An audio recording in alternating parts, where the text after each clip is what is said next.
Snap and the handoff to Warren. Warren gets the first down and more, and he's going to score. 6 yards, touchdown, Jalen Warren, his second of the night. Inside to M.A. Moncrief, who spins, battles, floats it up, no good, and it rolls around, and we have more bodies hitting the floor as Matthew Meyer comes up with the rebound the other way for the Bears. And it's out to Sohan from the left corner for 3, no good. Batted around and rebounded by Avery Anderson, and quickly the Cowboys are the other way. Isaac Likely hesitates inside to Moncrief. Moncrief gets it up, and it's good. So a little hesitation on the layup, and then gets it to go with the right hand. 20-16, Baylor. And the trigger finger coming in for Baylor, as you've seen multiple guys just get that ball, recognize an open shot, and take it, which is something that they did not do a lot of in the last game against OSU. So now it's Flagler up top with it, one-on-one against Walker, and he gets a screen from Sohan, spins looking for somewhere to go, gets it to Matthew Meyer, who hands it to Akinjo. And the Bears will slow down here with 7 seconds to go on the shot clock, so I gotta hurry. Akinjo sizing up on Smith, looks for the 3, and it's no good. Out of bounds off of Brown. Cowboy basketball with 6:35 to go in the first half, trailing by 4. They're beginning to get that flow to the game, but there still is a little bit of kind of sloppiness on both sides, ball being on the floor. But the defense for OSU is still holding strong. We've got 9 total turnovers in this game here as we're about 13.5 minutes in. Avery Anderson with it, gets a hard screen from Tyreek Smith, flips it out to the corner for Thompson, who gets the 3 to go from the right corner. Great screen move down low, got Meyer off the ball, and opened up Thompson for the 3. And Bryce Thompson is coming off his best game as a Cowboy on Saturday against Kansas State, where he scored 23, including 2 big 3-pointers there in overtime. Hits his first 3 of this game, and we got a 1-score game. Sohan with it up top to the right wing to Akinjo, guarded by Anderson, nearly gets it stolen away, and they're going to say it is off Anderson with 6 seconds to go on the shot clock. And on this defense, holding strong again. Baylor scoreless in the last 2:16, and the game obviously now within 1. 6 seconds on the shot clock here. You can get a stop here and get a transition, try and get the lead. So Baylor's going to have 6 seconds left on the shot clock. They're going to inbound it to Brown. Brown up top to Akinjo, looking for somewhere to go. Gets it inside, and they're not going to be able to get a shot off. Shot clock violation on the Bears.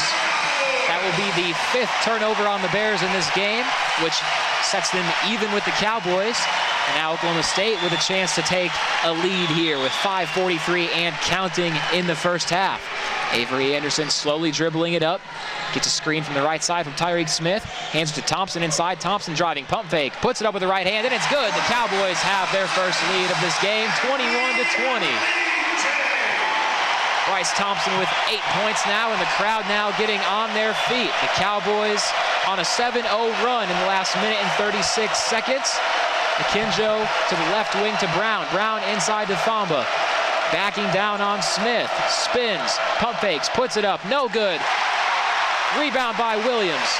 Williams brings it up the floor. Inside to Smith. Smith pump fake up, and he's fouled. So we're going to have free throws for Tyreek Smith. And this game, boy, we've had some changes here in the last 2 minutes. Yes, we have, and I think evasive actions are about to be taken here by Scott Drew as he's about to bring in the sophomore guard, Jordan Turner, out of Houston, Texas. And man, oh man. So Tyreek Smith, Texas Tech transfer, will shoot 2. Misses on the first, hits off the right side of the rim.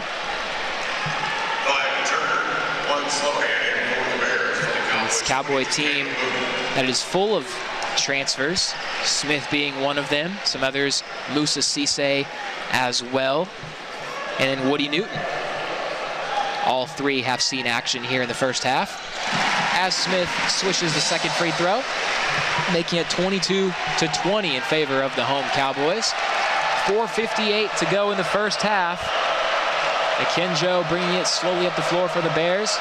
Flips it over to Bonner inside to Thamba, backing in, battling up, and he's going to get his own offensive rebound. They're going to call, looks like a travel. Travel, yeah. Got stuck on the floor, rolled around a bit. Can't do that with the ball. Now they go back to Oklahoma State with a chance to take a 2-possession lead.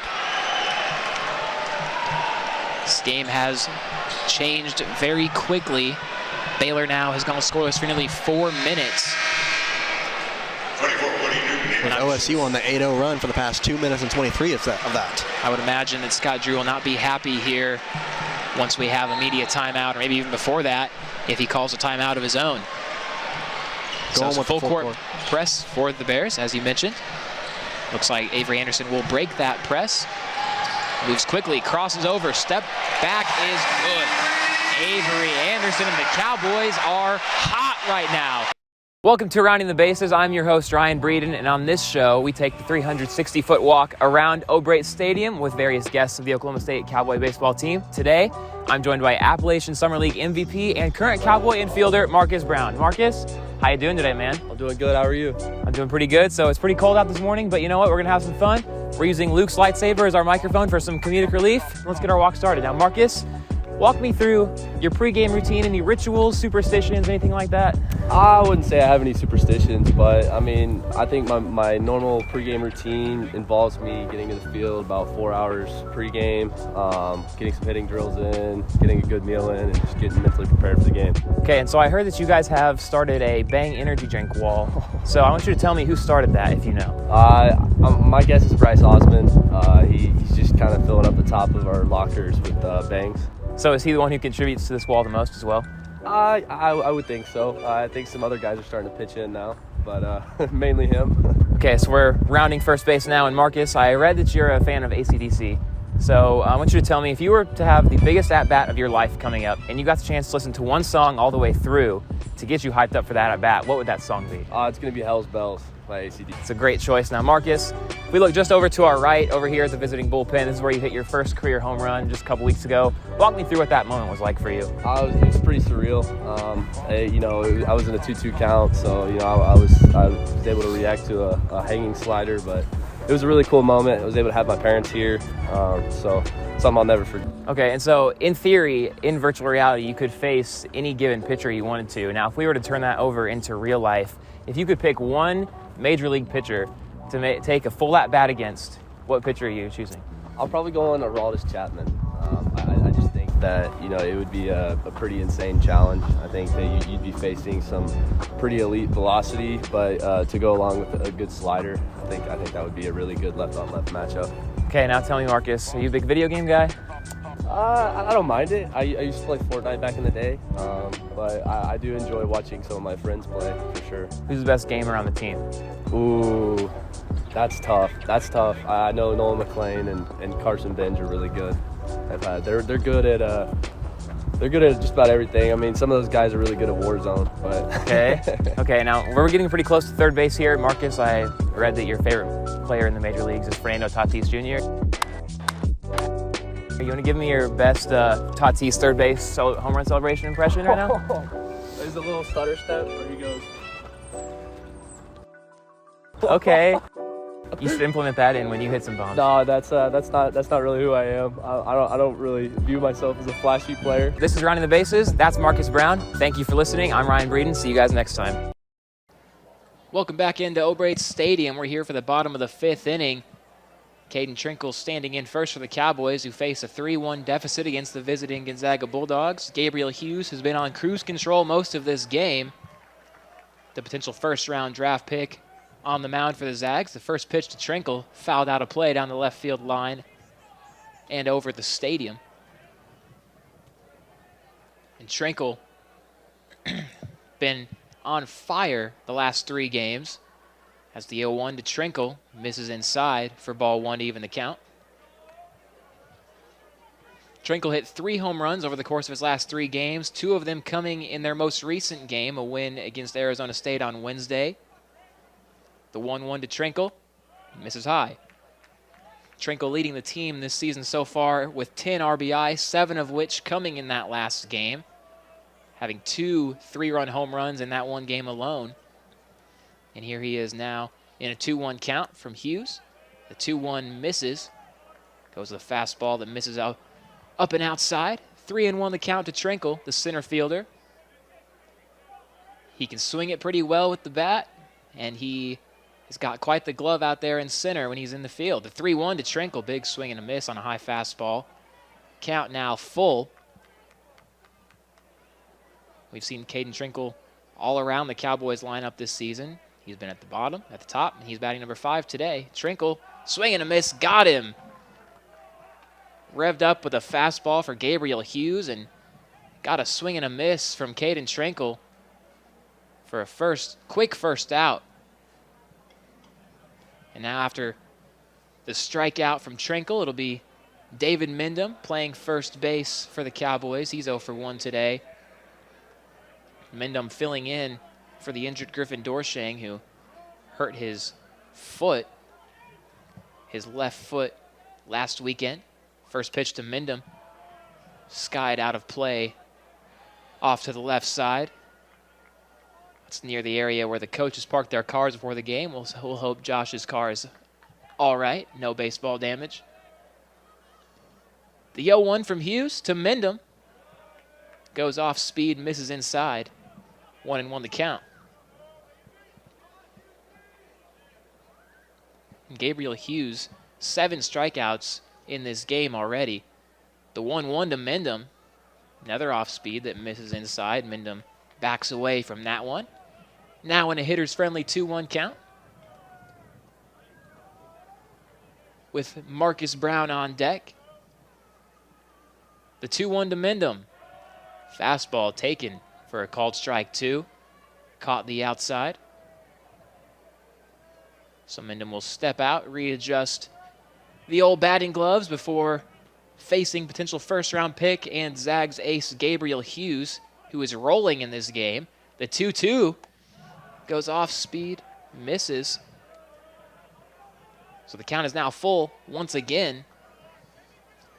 2 at-bats, 2 full counts here in the bottom of the 5th inning. The payoff pitch coming.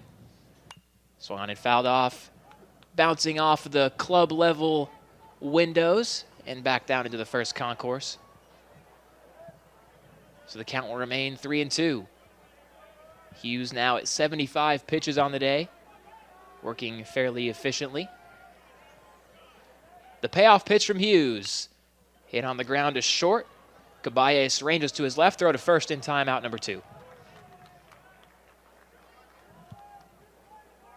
Now with 2 down, it'll be Marcus Brown for the Cowboys. And Marcus Brown, it was all his inning in the top of the 5th. Made all 3 assists, one of them an amazing diving stop out there at short before throwing to first and celebrating accordingly afterwards with a fist pump, losing the hat along the way. And now he's in the left-handed batter's box with 2 away in the bottom of the 5th. First pitch from Hughes to Brown. Swung on off speed and missed. Count now 0-1. Marcus Brown played in the Appalachian League this summer where he won Appalachian League Player of the Year. So Brown, bit of a hot commodity here to start the year. The 0-1 pitch, fastball taken inside. In the inside part of the plate for strike 2. So 0-2 is the count to Marcus Brown. And Hughes quickly getting set, trying to record his 8th strikeout of the game. 2 outs, no runners on. The 0-2 pitch to Brown. Swung on and skied, foul out of place. Back behind the Cowboys dugout.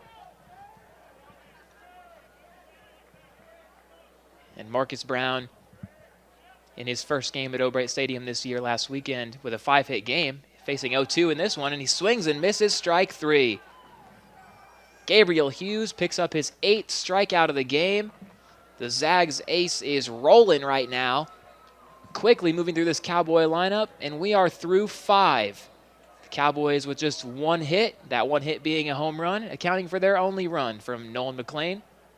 We head to the 6th inning. Gonzaga leads the Cowboys 3-1, and we'll be back here in O'Brate Stadium. You're listening to Cowboy Baseball from Triple Play Sports Network.